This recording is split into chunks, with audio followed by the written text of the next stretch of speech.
sure. Welcome back to Daytona. Quick weather update for you. Temperatures dropped a little. It's down to 65 degrees now. And the showers seem to be giving us some relief at the moment. But you can see from that shot there that the clouds are thick and heavy above the world centre of racing as we get ready for this first round of the Continental Tire Sports Car Challenge Series. We go on to one of our 4 onboard cameras here so far and one of 2 new Freedom Autosport Mazda MX-5s. Yeah, we're going to see a lot of action from these boys all season long. There's the sister car, the number 25. Derek WHITIS and Tom Long always put in a great performance. And the Kia boys are back, fresh off a championship. Wow, new driver line up there, Dorsey. The Pombo brothers, always very impressive. They'll do a good job. Right to the inside of them, you saw the 10 car. That's the other Kia factory champions from last year. Andy Lally now behind the wheel. Nick Johnson. Andy, of course, did compete here with Nick in the opening round, and then with his NASCAR experience with TRG, was unable to compete in the rest of the season. Michael Gallardi took over from him. Let's have a look at the Continental Tire race analysis for the BMW Performance 200. There's that big field we were talking about. 40 GS, 41 ST, 81 in total, and we've got a 2.5-hour race, which we can predict quite confidently we will see multiple caution periods. I'd say right about 10 seconds from now. This is good stuff. Let's get racing for the 2012 season. Shelby Blackstock, in just his 2nd season of racing, starts from pole for Roush Performance.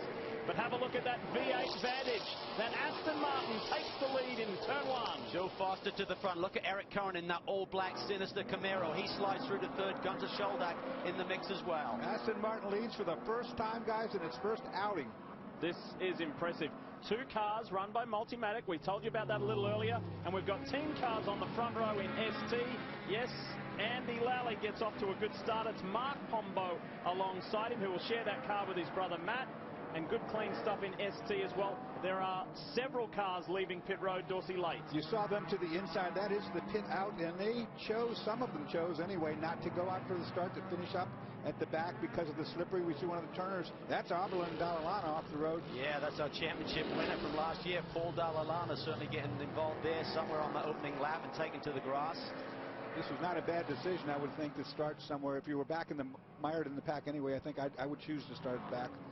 Let these guys figure out how slippery it is. We'll know that very shortly. There is the 51 of Shelby Blackstock, the 35 Phoenix Performance, the Subaru road racing car. That'll be one to watch. Dorsey said that at the top of the show. Yeah, all-wheel drive, huge advantage, and that car didn't qualify that badly to begin with. But in these wet conditions, that little Subaru should run to the front in a hurry. They've just been waiting for a race day like this. We know it's going to perform in the wet, certainly around the long high banks. It's probably not going to be the fastest car there, but through that infield, it should certainly be strong. Here we see Shelby trying to retaliate. Look at Nick LONGHI. This team going for 3 in a row here at Daytona. Slides it to the outside, late braking, and moves up to that 3rd position. Nick not 100% happy with the car. He and Matt Plum, it's not quite where they would want it to be. There goes Gunter Scholdak, the first of 3 4-line BMWs. The 4-line guys are back in force this year with their M3, their V8 M3s. Curran to the front. Curran gets around Joe Foster there. Joe's a little bit wide going through the chicane. Now you'll see the drivers searching for grip. Look at Nick LONGHI, really high running the cushion there, Dors. That's a smart thing to do up there with that rum-bum BMW. Now remember, because of the 31-degree bankings up by the wall, it's pretty dry up there right now. Joe Foster looking at Eric Curran. Boy, this is going to be a strong team and a strong fight all year. Eric Curran partnered with GM Works driver Lawson Archenbach in that CKS Camaro. We know from last year the Camaros are sorted out. They know how to get them pointed in the right direction. So you've got a Camaro ahead of an Aston Martin, a BMW, and a Subaru, and a Ford Mustang. How about that for variety? Watch that Subaru now, though, through these infield turns. This is where it should really make its mark. Coming off these corners, getting the power down, Dorsey. He'll try around the outside, try and straighten things up, and then jump on the gas early.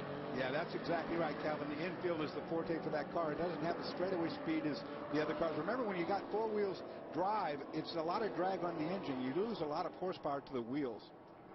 Nothing's changed in ST. It's still Andy Lally and Mark Pombo for Kinetic in their Kia Forte Coupes. Doing a nice job. Shelby Blackstock doing a nice job. Our pole sitter still sitting there in 5th, right in the mix, hasn't thrown anything away, so he's had a nice patient start to this race, just getting to grips with this wet racetrack. He knows that that Roush car is going to come to life if and when it dries out here today. And he's got his teammate Jack Roush Jr. right behind him. I'm sure they're back there in the pits telling these guys, all right, just settle down, settle into where you're at, run some nice smooth laps. Don't do anything now. It's going to dry out. I agree with him. It will dry out. The sun will be showing before the end of the day. Look at Brett Spouty in the 35. Nick LONGHI there trying to retaliate, trying to come back. This Subaru, Cal, continues its march to the front. But here comes Nick LONGHI. Runs high. It's got plenty of momentum, the rum bum BMW. Yeah, the BMW's got a little restricted change during the off-season. Everyone's complaining about it, but he certainly had enough speed there to get around Brett again once again. Certainly he was late on the brakes once again, but CURRAN up front is looking strong. Brian? Just checked in down at Rumbom, and they said, remember, guys, not only did we get a restrictor, a smaller restrictor, which has taken some horsepower away, they're about 450 RPM less this year than they were when they were here last year. So they really had to work on the setup of that car and get it to roll through the center of the corners. And right now, without a lot of grip on the racetrack, it's probably not that bad for them right now. If it dries up, could be a bit more of a challenge. Of course, the straightaways for the Subaru will be the Achilles heel. Again, with all-wheel drive, you're driving twice as many moving parts down there, and so you have some inefficiency, if you will. You have decreasing horsepower. Also, all those extra parts weigh a lot more. That's a heavy car. Yeah, I mean, if it was wet at Barber, this thing would be off in the distance because it's just a twisty racetrack. But these straightaways here at Daytona sort of like equalize that balance in terms of grip and straightaway speed. But here, watch him here. I'm sure he'll go right by in this corner. So that's the update in GS. Eric Curran still in command, leading the way. We need to balance things out and show you our ST class. And it is still Kia 1-2. Andy Lally over Mark Pombo. But then take a look at this. BMW power. Here we go in the BMW Performance 200. Because there are 3 of these Bimmer World BMWs, and around the outside goes the 81 of David Levine. That is a nice move there. Bimmer World last year ran a couple of ST and 2 GS cars. They felt they really weren't at their maximum efficiency with that balance of cars, and they decided to get back to what they know best, and they're certainly looking very strong here. 2 of their cars up in the top 5 early. So that was pretty good because Pombo trapped him out there. Once he went to the outside, he goes, okay, just stay on out there. It's going to be slippery. And that was a good move by the Kia driver. I'd like to see the Pombo guys get this factory ride. Again, Off goes Paul Dall'Anna. on a second time with the BMW off the road. Great off-season for Paul Dall'Anna. He won the BMW Sports Trophy out of some 235 privateer drivers worldwide competing in BMWs, and he was handed that award by BMW's motorsport director Jens Marquardt at a special ceremony in the off-season in Germany. That was huge for him. It was huge. I mean, he was so pleased that he won that award. He knew he was in the running to finally get it. First person from North America since P.D. Cunningham did it back in 2000. Well, and there you go. See what happened. Paul Dall'Anna, actually a relatively good save not to get in more trouble right there once you're out the road. So fairly harmless, and quite surprisingly, we have run caution-free thus far. Everybody's playing nicely in this slick and slippery condition, and nothing's changed in ST. It's Kia 1-2 up front. Eric Curran leads the race overall. Back at Daytona for the opening round of the Continental Tire Sports Car Challenge Series. It is the BMW Performance 200. And we are going to bring you up to speed while we were away with thanks to BMW. Check this out. Not 2 wide, not 3 wide, but let's add another one in there. 4 wide. Ryan Ellis will go down on the inside. Watch that black and white BMW. Johann Schwartz is up high. Dan Rogers and Ray Mason. Yeah, 4 wide at the World Center of Racing. Not bad, huh? Now, that's just really good hardcore racing. All those guys were heads up, too. No fender bashing, nothing going on. On board here with Mark Pombo, looking up ahead is the sister car. Andy Lally has the lead down the front straightaway, but look at this, the Bimmer World car, Levine, looking very strong in these opening laps and goes to the front. David Levine had been very patient and was working away on the Kias, got up to second, then got up to front, and then look at this, just went a little wide and gave Andy Lally the top spot back. So that brings you up to speed with thanks to BMW. Time to go to the pits. Here's Chris. Well, last year, Billy Johnson and Jack Roush Jr. came up just 9 points short in the championship. They were on the podium or won every single event except 2 tough weekends, one here and one at Mazda Raceway Laguna Seca. Jack, you've won so many championships, Trans Am, sports car racing, all levels of NASCAR. Did you give the boys any advice to try and get the championship this year? I told them in terms of looking at the year that they had to finish these races. You know, we had the 2 wrecks, as you mentioned, and that's the reason they didn't have enough points. But looking at this race at Daytona, it's got a high-risk deal based on the rain. It's a jump ball with as little experience as they've had on the rain. My heart's in my throat. The Mustang was given a restrictor this year. Brad Francis, your team manager, was telling me you're down about 25 to 30 horsepower. If anybody can find that horsepower, you can. How's that going? Well, you know, I can't tell you how we're doing on horsepower. You know, we've obviously been working on it like everybody else has all winter. And the effect of it is having some impact on our speed on the racetrack, but it hasn't hurt as much as we feared. Now this team runs up front every single weekend. Now they're just looking for their first championship. Lee? Of course, Jack Roush spends each and every weekend with his NASCAR Sprint Cup team. And don't get me wrong, it's not like he doesn't enjoy that, but boy, does he have fun here coming back to sports cars, which is his base. Well, he's the winningest team owner of the 24 Hours of Daytona, which is coming up very shortly. 11 times he tried to win, 11 times he did win. He's undefeated. Here we see his 2 cars there. Shelby Blackstock, got Paul Sitter doing a very nice job in 5th. Look at the front end of that car. That's the 2012. And then watch Jack Roush's car come through there. Slightly different. They've got some of the 2013. 2013, yes, that is correct. Updates already on. So Brad Francis and Jack Roush already working on things, trying to make this car even faster. We understand that Barber will have a new spoiler on there as well. There, that gives you a good shot at the difference of that front end. First time we have seen it, first time the world's seen it on the racetrack. That's the back end as well. Look at that. Yeah, balance. Yep. Doesn't appear to be any difference as far as performance, as those cars, of course, did qualify 1-2, and the time split was like 1,000th or something like that. It was a pretty good job. One thing's for sure, though, knowing Jack is not on there unless it's not quicker. Yeah, look at this.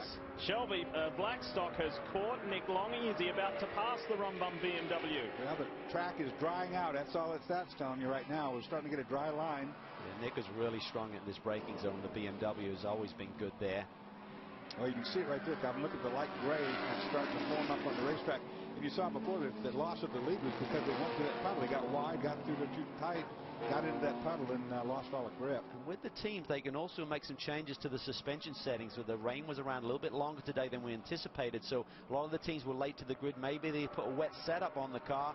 Some of the teams, maybe the Roush boys, left their cars alone. So when the track starts to dry out, the racetrack is going to come back to them in terms of lateral grip that's allowed with the car and the tire. Round the outside goes Shelby Blackstock in the 51 Roush Performance Mustang, but Nick Longhey will not give this up easily and keeps that 4th spot.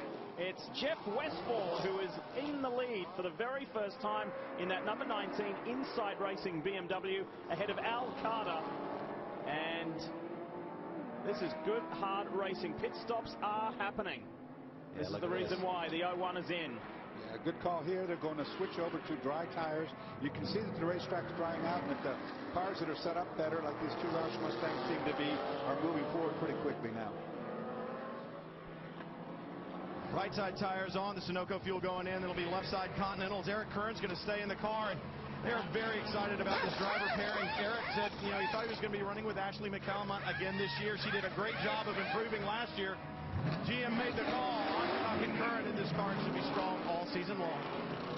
Yeah, that's a really good point. That's a very strong driver combination there, Brian. And I think what they may have done is maybe just snuck into their fuel window where maybe they can do it on just one more stop. These GS cars go right around the hour mark or so. So in these conditions, you're going to save a little bit of fuel. You're rolling out of the throttle a little bit earlier. Obviously saves fuel, makes the run a little bit longer for you.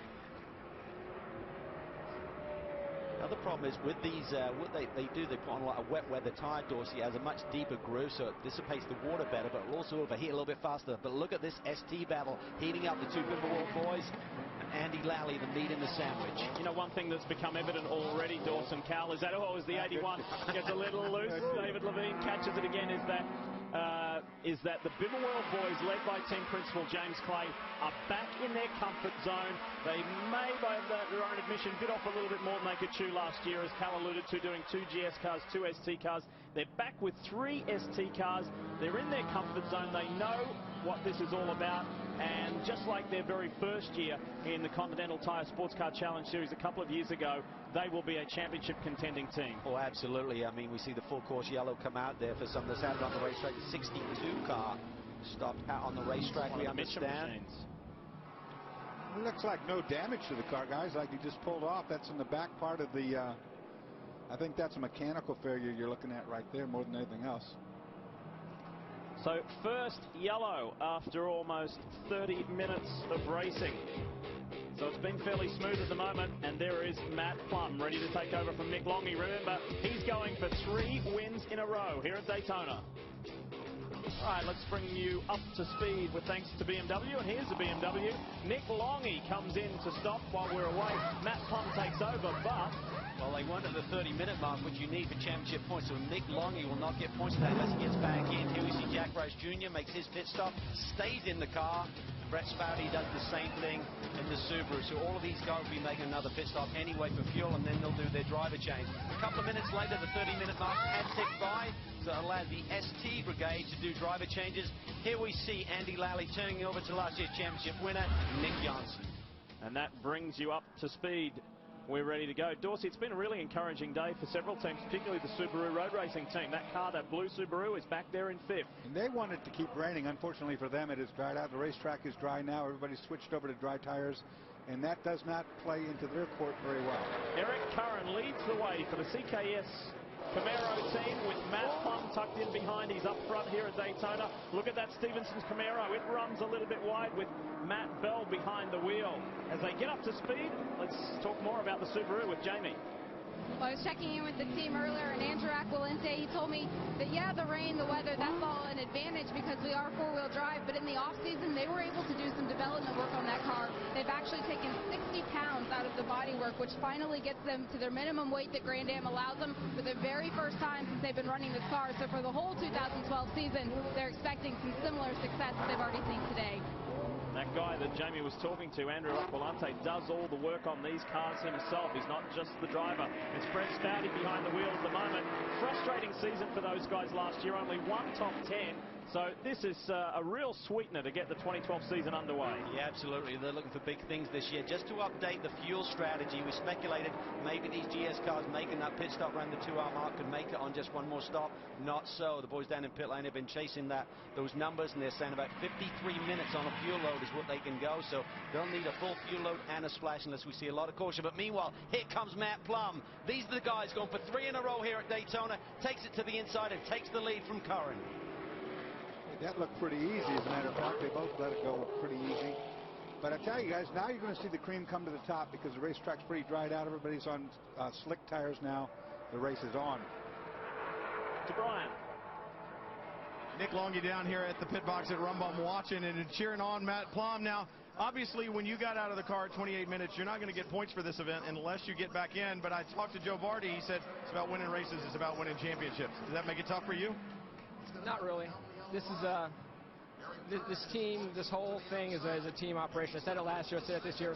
That's my job, and I'm super happy to be here. You know, Matt's a good friend, Joe's a good friend, McCarty's just the greatest guy you could ever work for. Our objective is to win races, and we're just going to do that. So, as much as we can. They're looking to win that team championship at the end of the year. Chris? Well, Kia got their first professional win last year. They also won the team and drivers championship. And Andy Lally, you got Kia their first pole this weekend. Now, your stint was in wet conditions. It's dry now. Is that Kia going to be able to stay out front? We were really good in the dry. Obviously, we took the pole position with our Kia Forte Coupe, and Nick's out there right now. I got all the faith in the world in him. He's going to be coming like a wild man, like we know he is through the field right now, because we had a little jumble with another car parking in our pit stall here, but our car's running good. It ran really good in the wet there. As it dried out, we were burning up the fronts a little bit, but I think we're going to see Nick coming through the field here. It's been really strong. This kinetic team has been solid, and great way to come back. Well, this team so strong last year, bit of a surprise, enthusiastic after every win. Co-team owner Russell Smith in the background there. And just a quick update from race control. 3 cars were deemed to have jumped that restart. The 191 of Josh Hurley, the 07 of Gary Jensen, and the 22 of Enzo Potolicchio. So all 3 cars will get a drive-through penalty. On board with Nick Johnson in that number 10 Kia as he works his way toward the front after that Not their problem. They had a car parked in their pits, though. It wasn't their fault. Yeah, the pit stops, they were really busy. Got pretty ugly at times. But Nick's got a lot of experience. He recognized the championship is a long road. He's going to be able, even with his other duties, do all of the races in this championship this year. So he's back to defend. And got Andy Lally, one of the best in the business. This team very confident. They haven't tested here in the off-season at Daytona, but they did run a little Talladega a couple of weeks ago, and they've made some improvements on this car, and obviously it finished the season very strong last year. And of course, you don't have to have that much of an eagle eye to notice that the car's changed from bright green to red. And there's a pretty simple explanation there. The white and red are the corporate colors of Kia. And Kia requested the Kinetic boys alter the livery and their suits and the team apparel, of which they did. It looks quite smart. I'm about to say, normally you just think, okay, I'll just paint the green car red, but then you just brought it up. The whole transporter, that's $8,000. Those driver suits are about $1,500, $2,000. Helmet's got to be painted. A lot of money spent.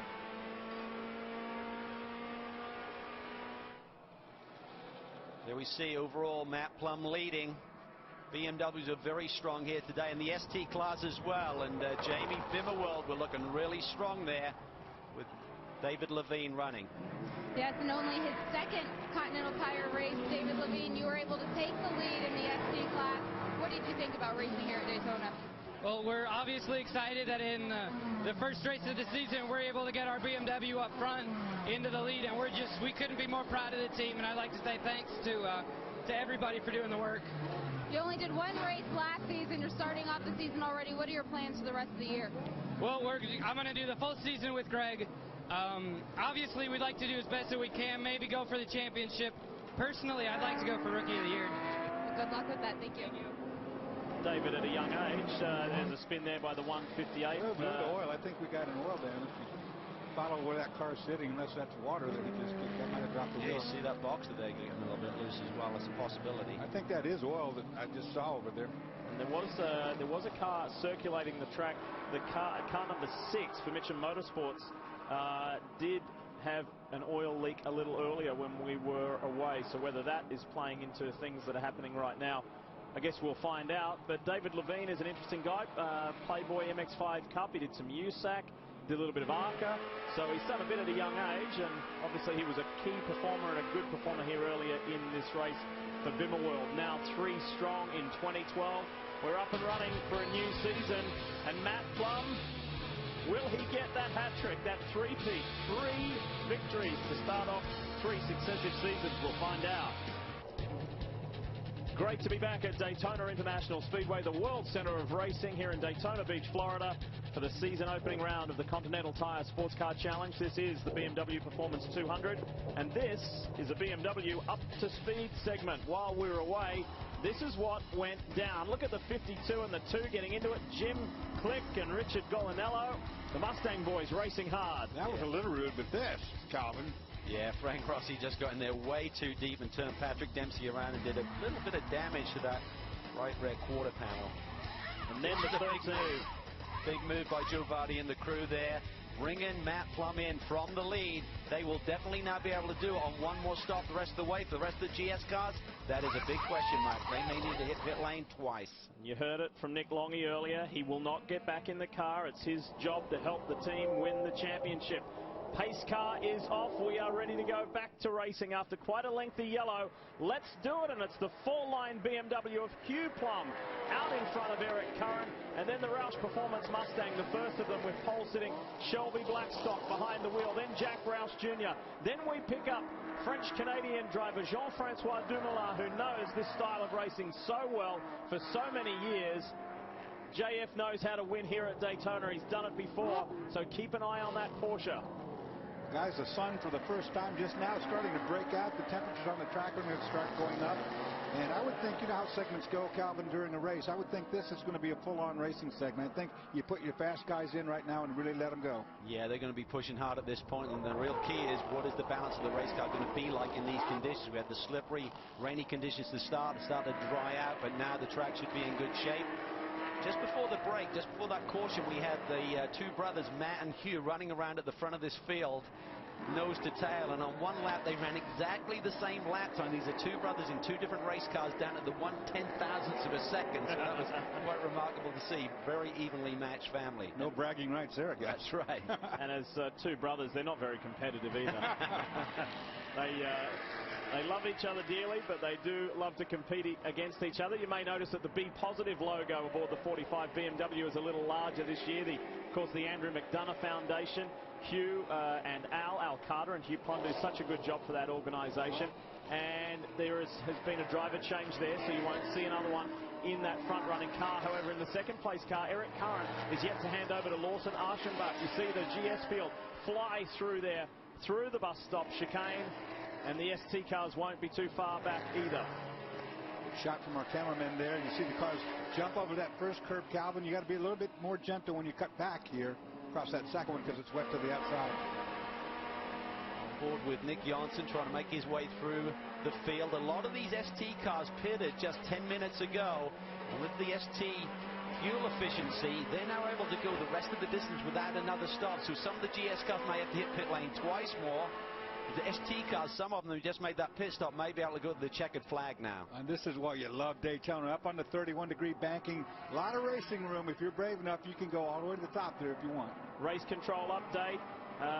The 19 of Jeff Westphal allegedly jumped that restart and will have to serve a drive-through penalty. What a dramatic change in conditions, hey guys, from the beginning of the race to now. We're going to try wide there. Compass Honda off and back on. Spinner there as well. Another spin. That could be some oil or something in that area. We've got three cars off in the very same place. 88 car was the one that was involved with Patrick Dempsey just a few moments ago in this event. Similar part of the racetrack. Barry Ellis behind the wheel. That's suspicious when you see three in a row like that. It's ugly there. Let's see here what happens. Well,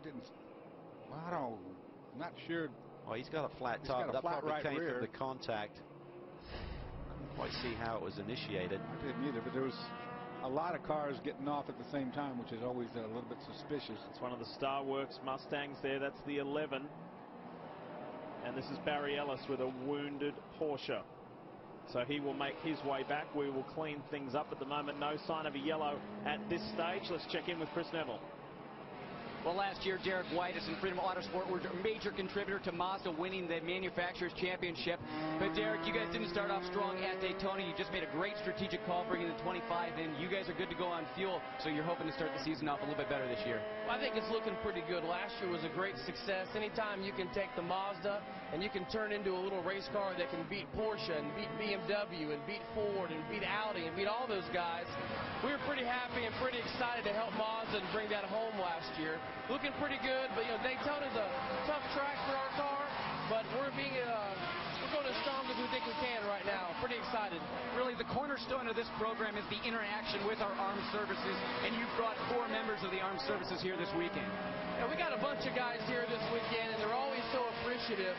It's a great deal where they go and fight the wars, and all we have to do is put some stickers on some cars, but they're really thankful for it. This weekend we've got Sergeant Liam Dwyer, who stepped on an IED a couple years ago in Afghanistan. He lost one leg, but they were able to repair the other one and both of his arms. He's still in the active Marine Corps, serving in the Wounded Warrior Regiment. Really a great guy and a testament to all those kids and the men and women around the world that protect our freedom every day by putting their lives on the line. I met Sergeant Dwyer earlier today, and he is just having an absolute ball. He's so excited about the Rolex 24 tomorrow, and he really wants to see the sun rise on Sunday. It is a great cause, thanks to Derek and Freedom Autosport, the team. They're doing a nice job. They've got 2 new cars. We climb aboard the 25. Tom Long is behind the wheel now. And I was talking to Glenn Long, team principal there at Long Road Racing Freedom Autosport. I said, tell me about your new cars. He said, it's real simple. It's the essence of production car racing. In North Carolina, I went down the road to the local Mazda dealer. I bought 2. 24 hours later, we had them completely stripped, and I sent them a photo, and the dealer nearly had a heart attack, and they turned them into a race car. Well, that's how you get it done. There's no doubt about it. Oh, a little slippery right there, Calvin. Yeah, all these guys just searching for grip right now. Should be back to a more of a normal, what we call normal dry racing line. Earlier in the event, people searching for grip. Sometimes you go off that line where the oil and the track is not quite so smooth. You get a bit more aggregate, a bit more bite in those tires, trying to get the power down. Of course, Cal, check this out in GS. This happened just a few moments ago. down at turn 1. There is leader Hugh Plum. Look at that. Eric Curran gets into the Roush of Shelby Blackstock in the Roush Performance Mustang. Just sent him sideways, and that allowed Jack Roush Jr. to come up and make a move. Yeah, he comes up to the inside and forces his way down there on his teammate. And Jack Roush Sr. said, you got to be careful here in these slippery conditions, and two teammates shouldn't be roughing each other up like that. Let me tell you, though, Shelby did a great job of not spinning that car because he got punted pretty hard right there. Really impressed with him today. Unbelievable performance. I mean, this was a hard hit in a very vulnerable area on the racetrack. He had really good fast hands right there, Calvin, and he did the second reaction in time to catch that car. Yeah, didn't panic, and then Jack just got a little bit of a run on him down in the International Horseshoe there and thought the door was open, and it really wasn't. And that was perhaps a move of a little more experience and a little less experience. That's probably a Dorsey Schrader style move, just roughing up the young guy, letting him know that he's in amongst some more experienced campaigners. Well, even wasn't Shelby's fault that he got punted over there. It did open the door, and I would have taken that opportunity. Yeah, he got tapped by Eric Curran right in that critical point as he was just ready to almost get back on the power. Eric just gave him a little tap right as the car was fully loaded and just got him loose. But a nice save. One of the two Aston Martin Vantages for Multimatic. You know, Multimatic Motorsports out of Toronto, Canada, are now the official North American racing partner for Aston Martin Racing. They will have these cars for sale. They will service them. If there's anybody out there that wants to go Continental Tire Sports Car Challenge Series racing with Aston Martin, you would call Larry Holt at Multimatic. It's exciting times for that team with those cars. They're beautiful. It's a strong debut for the cars. You know, qualifying was good for it, and they've been up the front of this pack racing. They've been pushed around a little bit on, but the car is sure for out of the box a good one. It's a pretty good story with the sister Aston Martin Vantage 2. Before I forget, Chris Porritt is now behind the wheel. Chris Porritt is the lead engineer for Aston Martin. He was the head engineer on the Aston Martin 177 program. And this is a one-off drive thing. We won't see him again, but I hope he's enjoying it, Brian. Well, there was a lot of contact out there. You guys were just looking at some. Patrick Dempsey, I know you were talking about enjoying that stint you had out there, but there's a lot of damage to the back of that Aston Martin right now. Yeah, it's unfortunate. I think the 88 got into us and then just pushed the rear body work up against the exhaust and its body. There's a lot of fumes in the car, and it was starting to burn a little bit, so we had to take it behind the wall, fix it, and we'll get it back out there. Aston Martin bodywork, it's not cheap, is it? It's rather expensive, yes. Had to go there, didn't you, Brian? Hey, speaking of new cars and Multimatic, look at this. There's the 15, the Ford Focus. Down low, pushing its way through. It's the combination of James Gouet and Gunnar Jeanette. It's the right way to do around here at Daytona. Get up, hooked up in the draft like that. They're running a low line, less distance around the racetrack. Gunnar may be trying to save a little bit of fuel here by drafting. We spoke to their team and they said they needed a little bit of help when they made their pit stop along with the other ST leaders. So Gunnar's going to have to backpedal a little bit unless we see some caution. Fingers crossed too. The word is we will see another Multimatic Ford Focus later in the year, maybe even rounds 2 or 3 of this 10-round championship. We look forward to that. We'll see you on the other side of this break.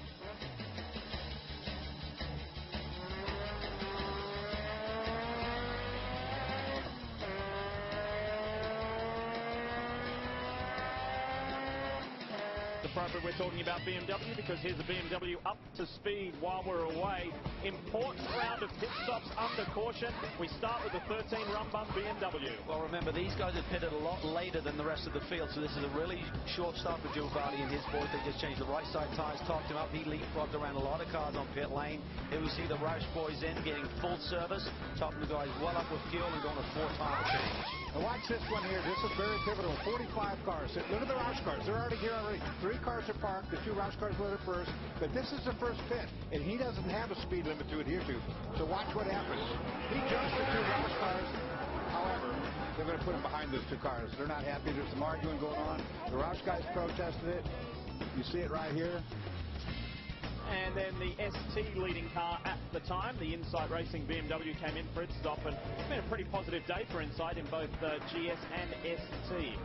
That kind of brings you up to speed on what went on in pit lane. The most action there involved the 4-line 45 BMW, but all has been okay. All it had to do was move 2 places back behind the 61 Roush Mustang. Yeah, Mark Raffoff, the race director, made a nice, wise call there. Just put him back where he would have been if there hadn't been the pit stoppage at the end of pit lane. Let's go racing with former series champion Dave Empringham at the front of this field in the Porsche.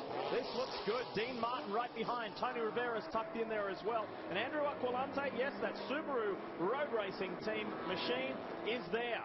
Top 8 cars right now didn't make a pit stop under this last caution, so they're definitely going to need fuel. The rest of the guys rolling the dice a little bit, so they're on a little bit more worn tires, but not a full fuel load, these front 8 cars at the moment. Less than an hour to run in this 2.5-hour season opener. There's Andrew Aquilante, the Phoenix Performance Machine, doing a nice job. Good to see Dean Martin back in Continental Racing, and he is back with his old teammate, who they enjoyed success with a couple of years ago in Bob McCallion. From GS to ST, let's update you on the restart. Let's show you who is where, and it's yes, another Bimmer World BMW. Greg Lafouge in the 81 was there in the top. However, he has dropped back. It's James Clay now at the front. The team principal is leading from the front. Nice work.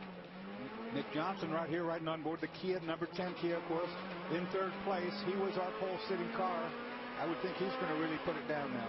Yeah, it's going to be game on now for these ST cars. They should be able to make it to the finish on fuel. They're going to want to try and save their tires a little bit.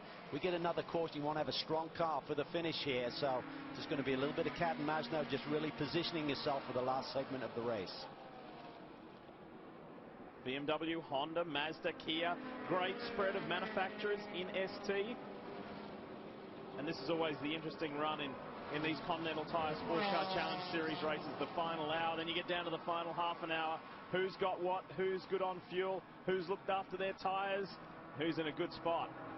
Yeah, these Bimmer World BMWs have looked really, really strong here today. Like you said, Lee, going back to their roots. So much success in the Speed World Challenge Series, then switching to ST a couple of years ago, narrowly missing out on the championship. A heartbreaker at Salt Lake City at Miller Motorsports Park, but looking good here today. Angry little group of cars here. Jack Roush Jr., the 61 Mustang underneath, trying to pick up that position. He's going to get tight through here. Yeah, he's got to be careful. Remember last year down in the turn 1 where he got it all wrong and put the car in the tires and cost him a massive amount of points. We talked about starting off the championship season strong, Dorsey. You can't win it in round 1, but you can certainly dig yourself a huge hole you have to dig your way out of. Boy, you're so vulnerable running around the outside like that. If one of those cars on the inside slides just a little bit, your day is going to be not as good. It's Billy Johnson in the 61. We know how aggressive and how fast he is, and he's pushing that 61 machine forward. Chris, I know you were standing by there and got to observe their last round of stops. How were they? The Roush guys were spot on. They were so fast down here in pit lane. I just checked in with both Roush and the Turner BMWs on their fuel situation, because you got to be fast, you got to have good strategy, but you also got to take some risks in this series. Both teams just a little bit short. The Roush Mustang's about 5 minutes short. The Turner BMW's about 7 minutes short. Brian? One of the other fast GS cars early on, Eric Curran in that CKS Camaro. When you guys came in and did that stop, it was painfully long. What happened?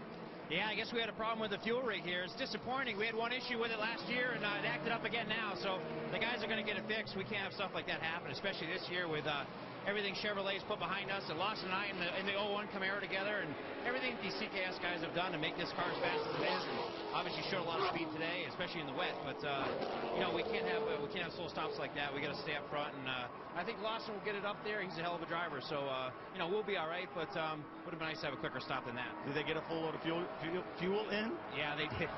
Easy for me to say. They've got a full load, guys. Well, it's disappointing considering for the majority of the race they were up front. They were leading and up front of the field as well when they weren't in that number 1 position. Dorse, now they're down in 23rd place. Yeah, you know, looking back to the Roush thing, I had forgotten completely. They did a driver change. Now those other cars in front of them did, so that was a really good. Oh, look at this. Woo.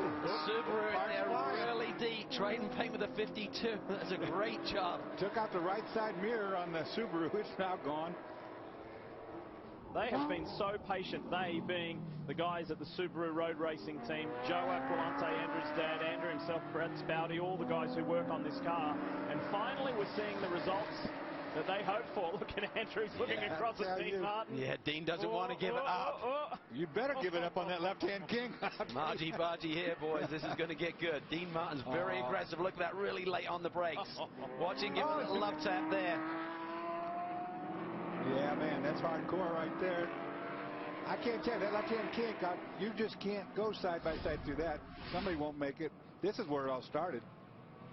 Yeah, I mean, you really can't put that move down the inside. Even with that all-wheel drive, he's got more grip, but just the radius of the turn, you're going to eventually swing out and get into the other car. And you could tell Dean Martin was going to give a payback if he could. He wasn't happy about that.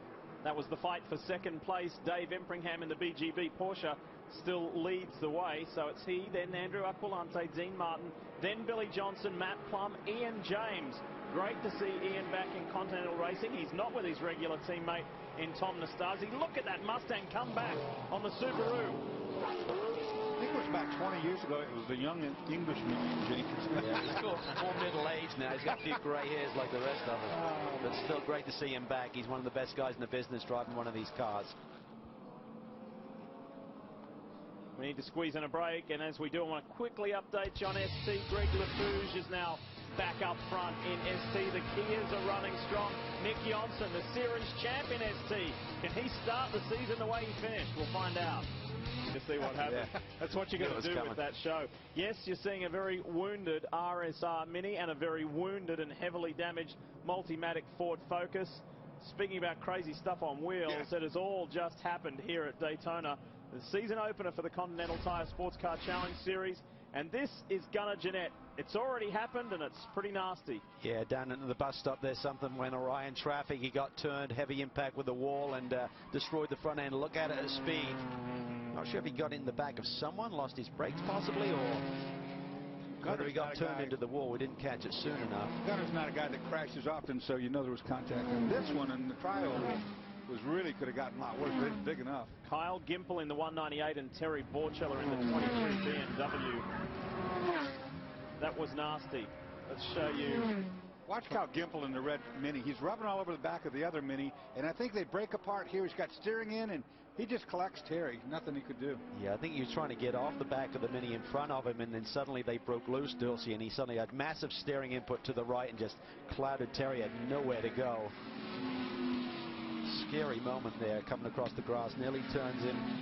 Watch here the Mini when it goes up the bank, almost tips upside down. Right there. Could have flipped it.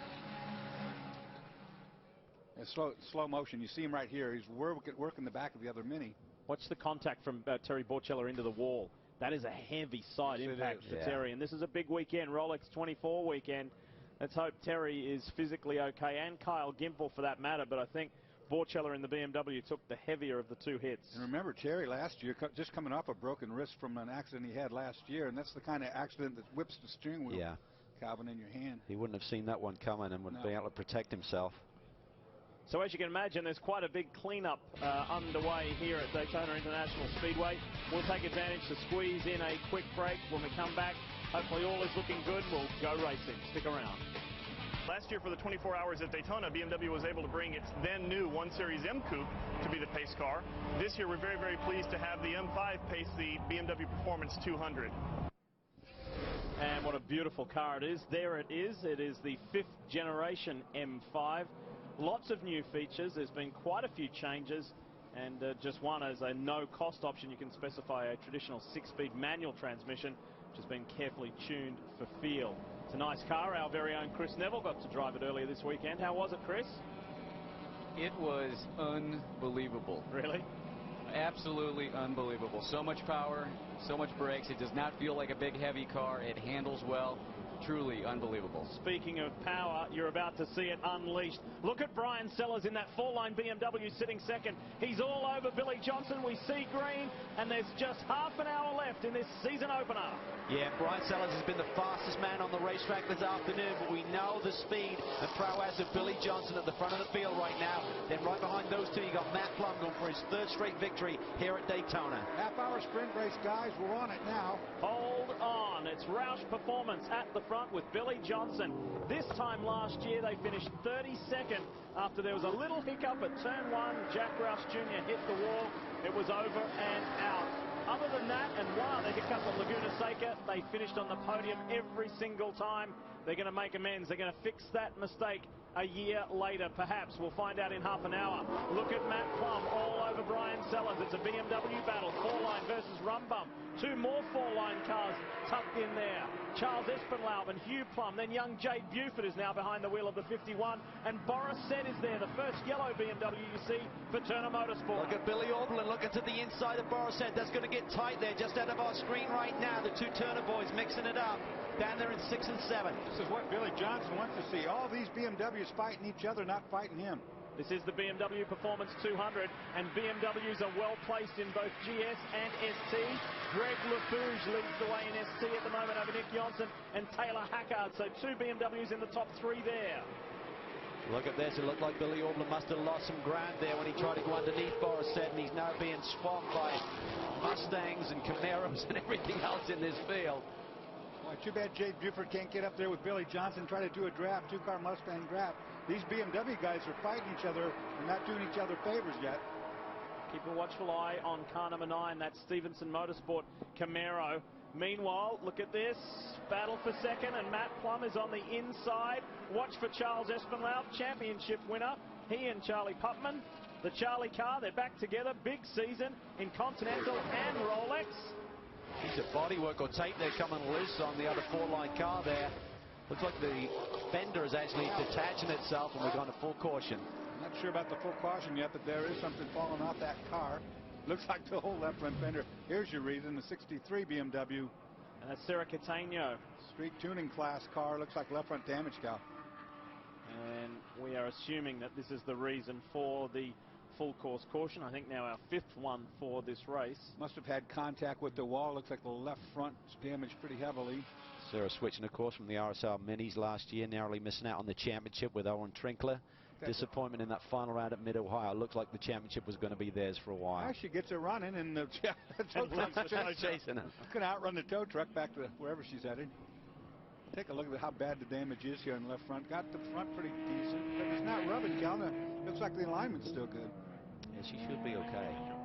Oh, the underbody there is loose as well. That may be the bigger issue. Yeah, you can tell from the scrapes on the hood that she rode down the concrete wall. I've seen those scrapes before.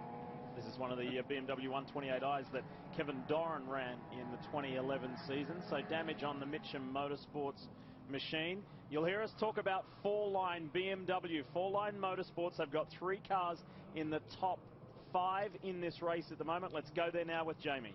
And team owner Mark Bowden, you co-drive one of those cars, the number 46 machine. Right now, 3 cars in the top 5. How much work has this team done in the off-season to prepare for this race?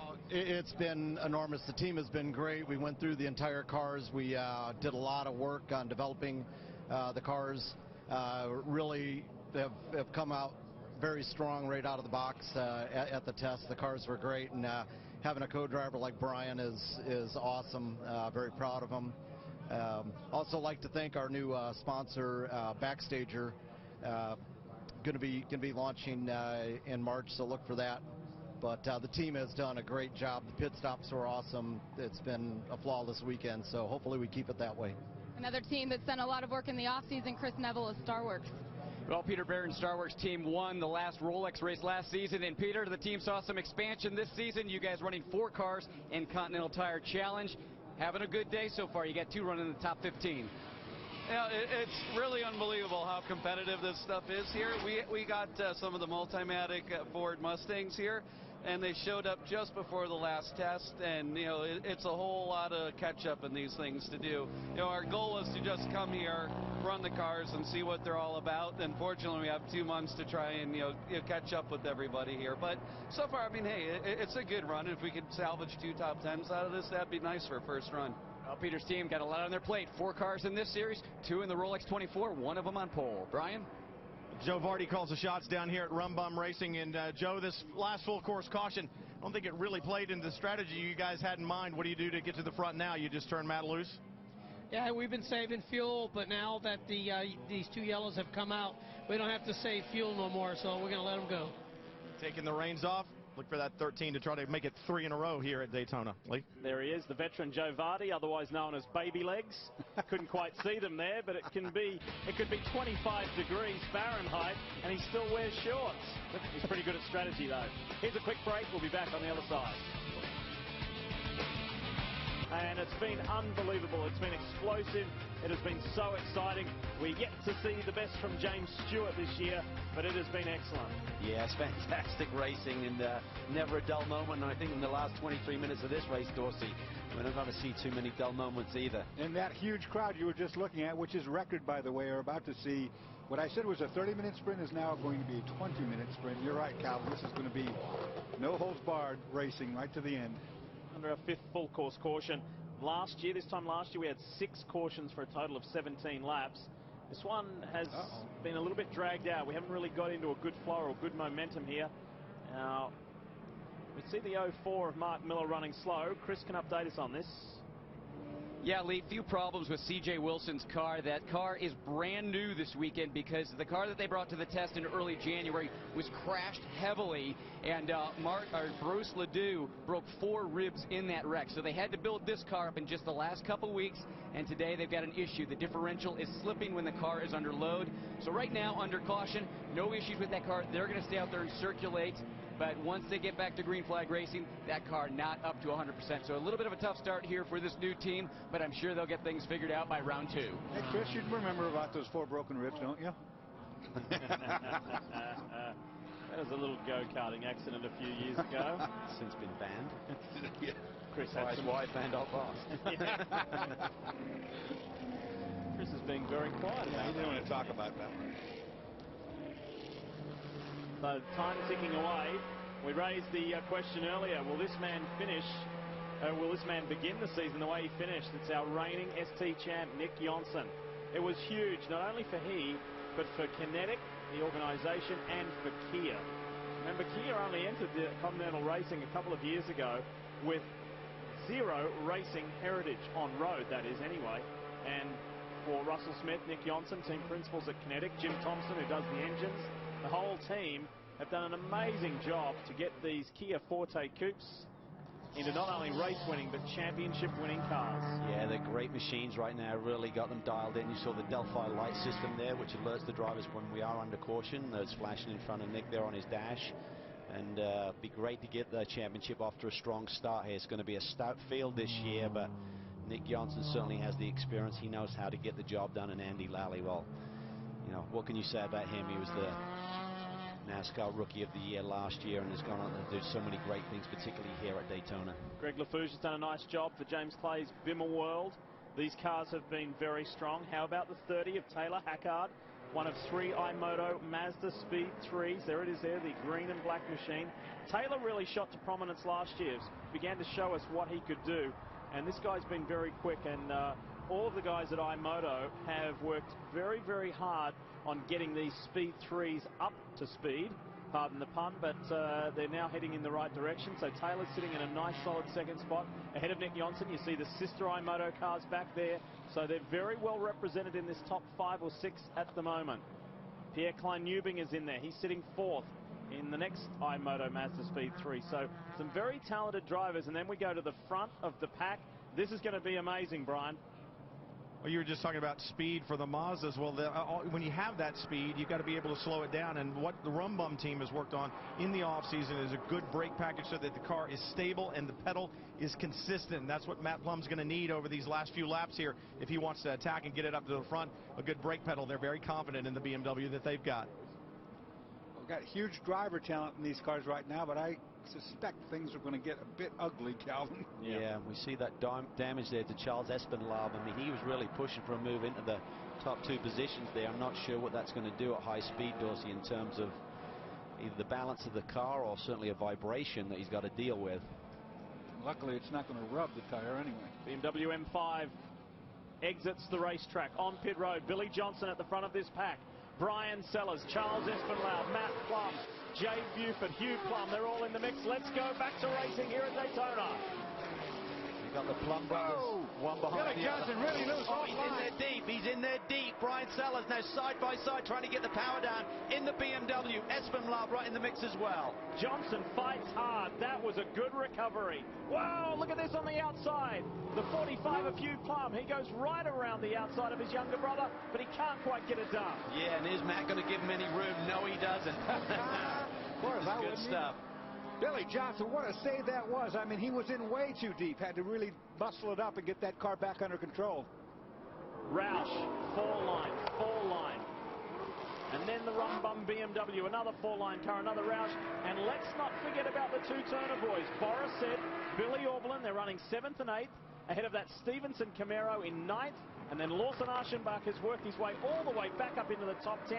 Great recovery for the CKS Autosport Camaro. Boris said now going to replace Joey Hand as the regular teammate for Michael Marcel, even though Joey did a lot of the testing on these cars, working with the brake systems as well with their engineers in the off-season, but he's turned it over now to his mate Boris to try and help Michael Marcel. He finished 2nd in the championship 2 years ago, did Michael, and really is at home with Boris as well. Feels he's a great mentor as well, just like Joey was last year. Keep your eye out for that black CKS Autosport Camaro. Lawson Archenbach is trying to make a move, and he does make a move down into the bus stop around the Stevenson Camaro. Car wide there, going through the dirt. It's getting a little bit ugly there in terms of the amount of grip that's available to these guys, but up front they're keeping it pretty clean for now. 17 minutes on the board to go. Of course, the problem with going through the dirt in Florida is it's not dirt, it's sand, and it's really slippery. The next time you get over there, we'll see what happens. Billy Johnson and I open up a little gap there, but look at the two-car draft with the BMW. Yeah, they're coming. They're coming big time. Sellers goes high. Charles Espinal is pushing him. Brian Sellers into the race lead. That was a draft the whole way. This is Daytona, guys. Look at this. Billy Johnson tries to tuck it in there. That is unbelievable stuff. Great car control by Billy Johnson to keep that Mustang right down on the inside of the racetrack. Superb job. And somehow found the grip where there is none. That was tremendous, and kept it clean as well. He's in deep again a little bit, pushing the front end of the car. He doesn't want to relinquish this lead. Very, very stylish stuff. Look at the ST. We're double boxing it for you here. Nick Johnson, Taylor Hackard. They go around the outside of Greg LaFouge. The Mazda Speed 3 has the lead, but for how long? Johnson goes to the outside. LaFouge in the BMW wants to steal it back. Not quite enough grip there for Nick Johnson to get the power down. Boy, and you're so vulnerable on that outside. All it takes is a tap. This is Continental Tire Sports Car Challenge racing at its best. This is what this championship is all about. It is go time, boys. They're going to go for it. What they don't want to do is to be in the wrong track position. If we're going to get a caution happen in these last few laps, they want to be leading. That's why Billy Johnson wanted to keep the lead. That's why Nick Johnson wanted it in the ST class. In ST on the left, keep an eye on car 31. Pierre Klein-Ubing's not out of this either. Watch this, however. The brothers on the right. Rum-bum BMW, four-line BMW. Hugh Plum is now ahead of Matt. They will work together on that straightaway. That bump draft, it's a BMW team. They might not be the same team, but they're both BMWs. Now, Charles Espinal was not as close as he was to Brian Sellers before to assist in that two-car draft, which helped them get up and kind of gang up on Billy Johnson. We'll see what they can do. There is only 15 minutes left in this race. Time is running out. Johnson does not have much of an advantage. This is going to be a pressure cooker all the way to the end. Don't go away. It's far from over, and the battle is just as good in ST. Back for the closing quarter of an hour in round one of the 2012 Continental Tire Sports Car Challenge. It's the BMW Performance 200, and Nick Johnson has the kinetic Kia Forte Coupe out in front of Taylor Hackard, then Greg LaFouge, then Pierre Klein-Ubing. It is on. Beautiful job there by Nick Johnson. Drafted down the back straightaway, got it through the bus stop chicane. He wants to feel out what all these cars have when I'm drafting them along these high banks here at Daytona. Want to see if he can maintain the lead and then strategize from there, Dorsey. Testing the waters, they call it for sure. See if you can lead, see if you got to stay behind and work it to the last lap. I think you got look at this. Contact. You know what? That was a great reaction from Taylor Hackard. He quickly saw Greg LaFouge and moved aside and gave him room. Here comes Klein-Ubing. Klein-Ubing pushes his teammate out of the way. The 31 is up to third. And this is a boy who's got a handful of World Challenge titles underneath his belt, but looking for his first here in the Continental Tire Sports Car Challenge Series. He's one of the best. No doubt about it. And they know how to loosen each other up and not spin the other car out, too. They're going to use a little body work if need be. We're down to 13 minutes. Up front, Johnson has a nice advantage over Brian Sellers. Brian has not been able to reel him in. So that remains the same. Espinal, Hugh Plum, Matt Plum, Boris said. Jay Buford is in 7th ahead of Billy Orblin. Lawson Archenbach. J.F. Dumont has got into the top 10 in his Porsche. Is it going to be a Johnson day, I guess, right? Could be. They're leading right now. Let's show you how this Kia got into the lead. This is as we were going to the commercial break. Yeah, he perfectly timed it there. Got good speed with this Kia right now, and just drafted Taylor perfectly down in the brake zone. Kept it nice and clean. Full course yellow again, guys. Just came out. This is going to be crazy for the finish. The 44 Mazda right there. In trouble. This is what we're talking about. You want the lead. You can't afford to give up and think you're going to do it on the last lap. They should get this cleaned up really quickly. They'll get back to green flag running. But if you get one a little bit later, Dorsey, you don't want to be strategizing and suddenly find the thing finishes under caution. You're not there. Yeah, you got to be up in the front right now no matter what. And this is going to bring out the 6th full course caution, which will tie last year's race as well. Brad Francis center of the screen with the hat and the mustache. Chris Walker to our right, his left. Some pretty intelligent guys there, and as far as racing experience, Brad Francis has a truckload. Decades of it. He's canny. He's very canny. Jack Roush Sr. said, you know what, we spent probably 40 years of our life hating each other because we were opposition. That's right. And he said we've had the last 20 being good mates and working on projects together and making race cars go fast and win championships. We climb aboard with Nick Johnson. That's what it looks like inside that Kia Forte coupe. Of course, you remember when Andy went off full-time NASCAR Sprint Cup Series racing last year, Andy Lally that is, Michael Gallardi slid into this car after this Daytona round, and he helped Nick all the way to that championship. But it's Andy Lally and Nick Johnson all the way this year. Let's go down to the Roush camp. Well, Jack Roush Jr. and Billy Johnson had a tough start to last year, but this year you guys are in a great position. Now, after last year with what happened in the championship, do you go for the win, or are you just looking for some good points today? You know, I think that's a common question in racing, but for us, you know, we always go out there and try to do as well as we can. You know, we're not going to go out there and do anything stupid, but we're always going to go for the win. Last couple times through the tryover, those BMWs are getting a good draft off that Mustang. Is Billy going to be able to keep him behind him? I hope so. He's been on the radio concerned about that. You know, it's hard as fast as they're pulling us on the straight, but I don't know. I'm keeping my fingers crossed. Hey, they saw the podium and wins last year in every event except for 2. Brian? Well, Jack's trying to get his Mustang up to the front, but Eric Curran, for you and Lawson Auchenbach, this caution is actually pretty beneficial. It's going to close the gap a little bit. The question is, as the leading Camaro, do you guys have anything for those BMWs and Mustangs up front? Boy, I'd like to think so, but the BMWs and the Mustangs are really strong here. You can see on the straightaway, even earlier on when I was in the car, I couldn't run with the BMW, and you know, we've got a small restrictor on the car, and it's knocked us back. The Camaro's strong, and they had to slow us down some, but Lawson's doing a great job in coming up through the pack, but I'd like to see him into the top 5, but we'll see. It's going to be tough. There's only 10 or so minutes left, so we'll keep trying. We'll keep digging. Everybody talking about top speed here at Daytona, guys. And the reason why there's so much enthusiasm in Eric Curran's voice, remember there was that slow pit stop that hampered this 01, and they were buried down in 23rd position. It has been quite the comeback from Lawson Auchenbach. Well done to him. It's not over. We've got 10 minutes left. Stay with us. It's pretty good, doesn't it? We welcome you back. We're on board there in the BMW Performance 200 with Tom Long. And he's looking to get that Freedom Autosport Mazda MX-5 up as high as he can. Let's check in with Chris Neville. Well, the Kia Forte Coupe won twice last year, but Andy Lally is looking to get his first win in that car. But right now, Nick Johnson's got a Mazda and a BMW all over the back of him. Can he keep him behind? Nick is a super talent. I think he can. He's as scrappy as any of them come, but there's some good guys and some strong equipment behind him. He's complaining right now that the car's loose on restarts, so these first couple turns are going to be a little crazy once we drop the rag here. And the Beamer's got really good brakes. The Mazda's got really good acceleration. If we can get those guys fighting each other and just get a little gap so that we don't get run over in the draft, we can do it.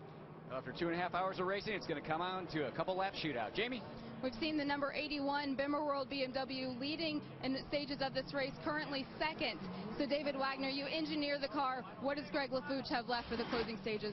As long as we get a green, as long as we get back to green here, I think he's got something left for him. We've been up in the front all day. We've been running well all day. We've been able to pass when we need to. I think if we get back to green, we're going to be in really good shape here. Certainly what we're hoping for as well. You know what? You never like to see a team struggle, and Bimmer World struggled last year. This is a really nice reward for their patience and determination, isn't it? Yeah, it's great to see. They're bouncing back strong. All right, we need to leave you real quick for a break. When we come back, we're hearing we may get as many as 2 green flag laps. Let's go racing to finish this one. In Daytona for the season opener in the Continental Tire Sports Car Challenge, the BMW Performance 200. We are still under caution, but we're being very, very optimistic, ever so optimistic that we can get at least a couple of laps of racing to finish this one off. You can see the clock winding down. These are time-certain races.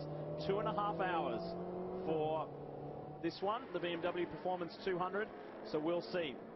Under our 6th full-course caution of the day. Race leader is Billy Johnson, 3 times a race winner in season 2011 with Jack Roush Jr. He works at Roush Racing in Concord, North Carolina, along with Shelby Blackstock and Jade Buford. The 3 young guys all don the Roush Fenway green shirts and go to work on the cars, while Jack Roush Jr. himself is up in Michigan writing code and working on computer systems for the Roush Performance business. So all 4 of the drivers in those red Roush cars work very hard Monday to Friday. Their reward, they get to go racing on the weekends.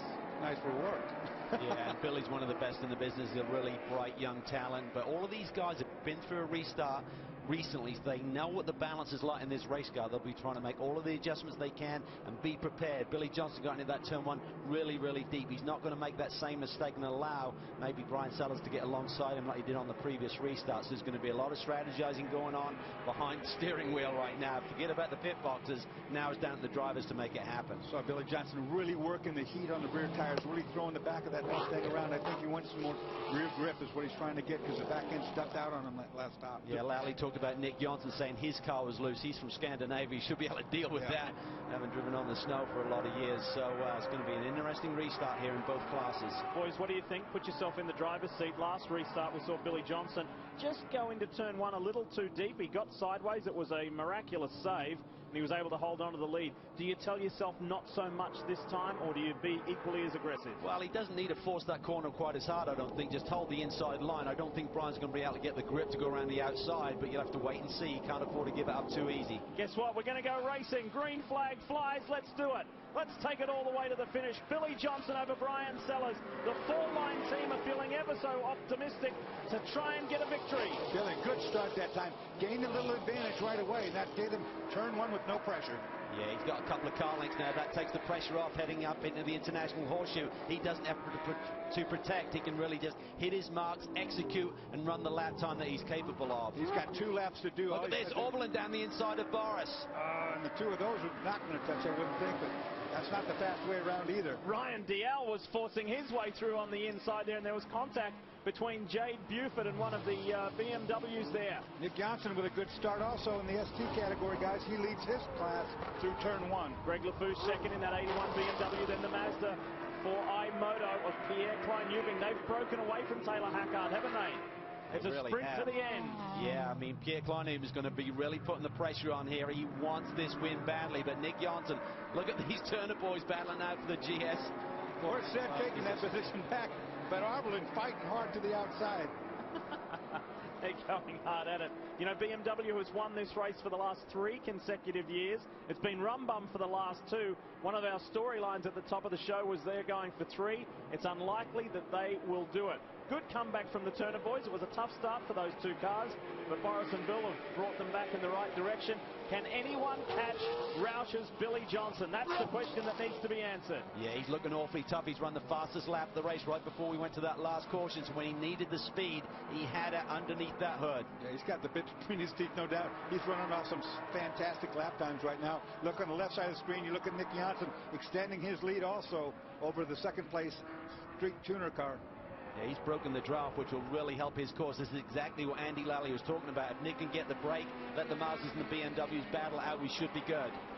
BMW guys now trying to work a 2-car draft to try to make up the deficit. Billy Johnson set sail. He's broken that draft. But these 2 guys can run him down if they work clean. Yeah, remember, they're teammates. They can work together. They'll be getting on the radio with their crew and just try and work together, try and close that lead that Billy Johnson currently has. That's a huge advantage if you got a guy behind you pushing you like that on his high banks here. You see what he made up? They made up about 4 car lengths. Look at this tightening up on the ST battle as well. Remember, it's that new 2013 bodywork on the 61 Mustang. And Lafuge pulls out of the draft, not quite enough. Oh, Nick Johnson got loose there in the 10. The Kia on the left-hand side. Yeah, you're trying to cover both bases there, and as Andy Lally said, he's scrappy, but he can't fight that draft. Look at those two work together. Nick Johnson back down the inside. He touches him. Gets into the side of Kleinubing. Lafuge to the lead. Johnson back to third. That draft is huge here at Daytona. I'm surprised they haven't used it till now, but they figured out. You see how much speed you can gain. Jamie checked in there at Bimmer World, and they told us, we feel that Greg Lafuge can do it. But Andy Lally also told us that Nick Johnson's a scrapper. That 10 Kia is not done. Now, we know about Nick Johnson. He's not afraid to trade paint, bumpers, anything. Roof, if need be. This is not over, not with a lap to go. I guarantee it's not. We're coming to the white flag this time round. Through the kink there, just having to breathe the throttle just a little bit. He's going to be late on the brakes now. What he's going to try and do is probably set him up, see if he can dive down the inside on the entry of this next corner. Yeah, these Kias have great brake package on them, no doubt about it. They pull him coming off the corner. Watch for the late pop. I think he's quite close enough. He's going to have to tuck it in and try and get the draft around the oval. When there was that skirmish on the first flying lap after the restart, and I mentioned Ryan Dial was in the mix. In fact, it was the sister Star Works car of Lucas Luer. Yes, sports car superstar Lucas Luer is in the Continental Tire Sports Car Challenge Series here at Daytona this year. White flag out. 1 to go for Billy Johnson. And no two-car BMW draft behind it now. They've separated second and third for some reason. And that is to Billy's good fortune. Look at Pierre Kleinubing getting a huge draft there. He's looking really strong here. As usual, Daytona, guys, this is going to come down to the slingshot start, finish, I believe. The win has been elusive for Roush. Is this the year? They've had heartache the last 2 years here. Is this the year that they're going to enjoy it? Here comes Johnson on Kleinubing. Can they work together to do the same thing? There he goes. Bump drafting Kleinubing around the oval, trying to close in on that BMW. And they're coming, Cal. They got it. Kleinubing has never won one of these races before. He's got 4 World Challenge titles on this for his first win in this series. Goes to the lead with 1 lap to go. How about that? The 31 car won at Mid-Ohio at the end of the year last year. Is it going to start the season in the same way? That was perfect textbook bump draft. Push the car right by on the outside. Nothing you can do to defend against it. All of a sudden, Greg Lafuge finds himself in third. Nick Johnson, he's not done with yet. Fantastic. It's been a stop-start affair, this race, with 6 full-course cautions. But this is a nice way to finish. Good hard racing to the end. Think if there's just 2 of you want the lead, you're going to hold it to the stripe. But if you've got a 3-car battle like this and you're out front, 2 cars can push their way by before the stripe. And I'm telling you guys, the 31 car, look at the front end. It's not aerodynamically clean at all. It's going to have a little bit extra drag when it comes onto the high bank. I think it's vulnerable. Out of the bus stop for the final time, Billy Johnson in the 61. That new bodywork on that Mustang. It has looked good. Jack Roush Jr. did a nice job, and they have been able to hold off plenty of BMWs. All 3 4-line, the Turner cars, the Rum Bum cars. As we mentioned, they've had heartache here the last 2 years, but guess what? Roush Performance goes to victory lane here at Daytona. The 4-line guys, side by side across the line for second. Espinal gets it. Charles Espinal, former series champ, got it over Brian Sellers for third. And here comes Nick Johnson in the draft for the win. Guys down to the tri-oval, headed towards start-finish. Kleinubing protects the inside. Who's going to get into that bus stop chicane first? It's going to be Johnson on the outside trying to do some demon late braking. He's got to wait for Kleinubing to get in there. Now there's some GS traffic right in the middle of this. They're going to break up this battle. It's going to be between Johnson and Kleinubing for the win. Contact behind them is going to slow third place. It's a 2-car battle now after that rubbing right behind here. Here comes the Kia. Here comes the Kia. Is Nick Johnson close enough? Can Pierre Kleinubing hold him off? This car's going to get real wide here. He's got to protect this lead until he gets to the stripe. Nick's got the big run. Here he comes from the inside. Inside of Pierre Kleinubing, the series champ, puts the Kia in the first place. There's contact. Coming to the tri-oval. Kleinubing's going to get it. Gets it. Because Unbelievable. Because of the touch, he scrubbed off the momentum. I can't believe that. Woo. Wow. And a crash right here at the end of this deal. It looked like the race was Nick's. They had that little bump, Dorsey, and Kleinubing kept the momentum. The bump from the inside slows that car down. The outside car had the momentum. Boy. How about that? Wow, this isn't over yet either. Pretty wild stuff. Battle for 15th there. Battles throughout this field. That was a wild finish. How about that for i-MOTO? Last year, that 31 car finished the season with a victory with the Pombo brothers behind the wheel. And now the 31 goes to victory lane with Pierre Klein-Newbing behind the wheel. Check this out on the final lap. Bar said right there. Oh, Billy Oberlin goes straight. The Mustang gets in there way too deep, takes out the Camaro. Brian Ortiz in the Mustang and Lawson Archenbach. Jade Buford goes wide. Matt Subaru gets into the back of the Mustang. What a mess. What a mess. My goodness. The boys are racing in 2012. Do you get that feeling? And Nick Johnson was involved in a thrilling finish that unfortunately for him did not go his way. Klein-Newbing stole the win by that much. Have a look at the finish. Nick Johnson on the right, Pierre Klein-Newbing on the left, coming to the line. Yeah, he just kind of inched up the racetrack a little bit, caught Pierre, and that made him correct Dorsey enough to lose his momentum, and Pierre just pips him across the line. If you're the guy on the outside right now and the guy's passing you on the inside, the only thing you can do, short of the start-finish line, is break that momentum. He did it. And look at that. There's your margin of victory. What was it? 2/100 of a second. 2/100 of a second. Let's go and celebrate with Chris Neville. Yeah, and the team just poured Gatorade all over Billy Johnson down here. Roush getting their first win at Daytona. Billy, that was an awesome drive. Before that last caution, you had two BMWs all over you. When we went back to green, you drove away. Man, for that last part of the race, all I could see was BMWs, just a train of them. And I got to hand it to the crew, everybody at Roush Performance, everyone who sponsors and makes this possible, from Gary Yeomans to USANA Health Sciences to everyone in the crew who worked these long nights to get this car to where it is now. And it was handling like a dream, and I was able to get away from all those BMWs through all the infield, but it seemed like everything I gained there, they were right on me at the exit of turn 1 again. So it was a fight of a lot of blue and white propellers, and it's great to actually finish Daytona for 2 years not doing that, to bring home a win. Jack did a phenomenal job qualifying on the front row and then keeping it up front through like some of the worst rain weather out there. It was just great. Last year they started the season, no points in a crashed car. This year, maximum points. Jamie? Well, Pierre Klein-Newbing, that was a fantastic battle right at the end of the race. How did you hold off Nick Johnson in that Kia? Well, he gave me a big push in the lap before I got a lead. I knew I was there, and when he came on the inside, but we kind of rubbed a little bit, and that slowed him down enough to put me back in the lead. And thank God we deserve one to be fighting for one for so long. And Mazda, i-MOTO, we needed one, and here it is. And Jason Clooney, this is your second Continental race, your first win. What is this feeling? Well, it's amazing. It's my first time racing at the Speedway, and I just can't believe that I'm here. You know, it's just a great feeling, and running with a great team. I didn't know if we'd have a shot at it after we had some engine issues before qualifying, so we didn't get to qualify. And so we're starting at the back, and Pierre said, doesn't matter where you start, it's where you finish. And our Mazda brought us along, and we're happy to be here. So thanks, i-MOTO. Congratulations. Brian Till?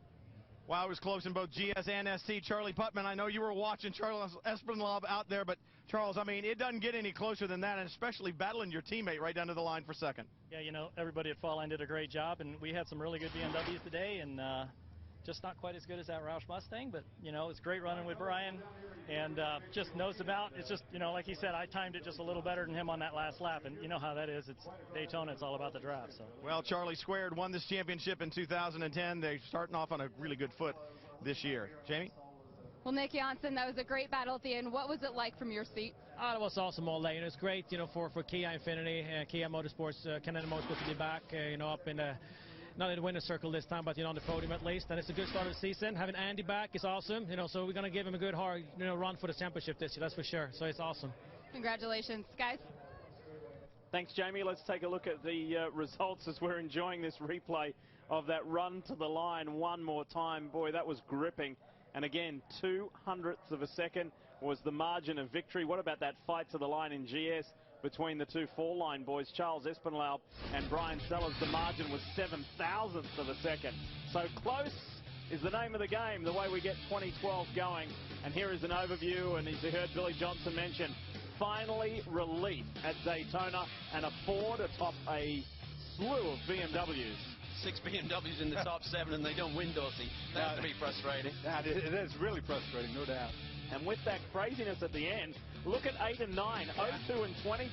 The Starworks Mustangs come through for top 10 results. That's outstanding. It's a Mazda on top of the Kia and a BMW on the podium there with Greg LaFouge and David Levine, who did a nice job as well there. And a couple of i-MOTO cars, 3 inside the top 5. So what an outstanding first race of the year for the guys from North Carolina. Superb performance there. Dorse, we're up and running for a new season. Man, what a way to start the 2012 season. You don't get much better than that in two-class racing. I can't wait till the rest of the year to go through. Yeah, and it sets up beautifully for the rest of the year. I think we saw every manufacturer have a run at the front today, so the balance on the tables is really good. It's going to be an exciting year. We said right at the top of the show that you can't win the championship at the first round. You can certainly lose it.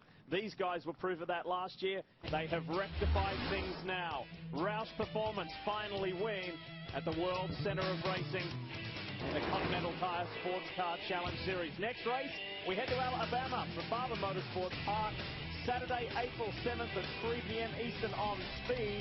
The event happening at the end of March, so we look forward to that. What a way to get a new season going. On behalf of the entire Speed team, we really hope you enjoyed it. We certainly did. See you from Barber.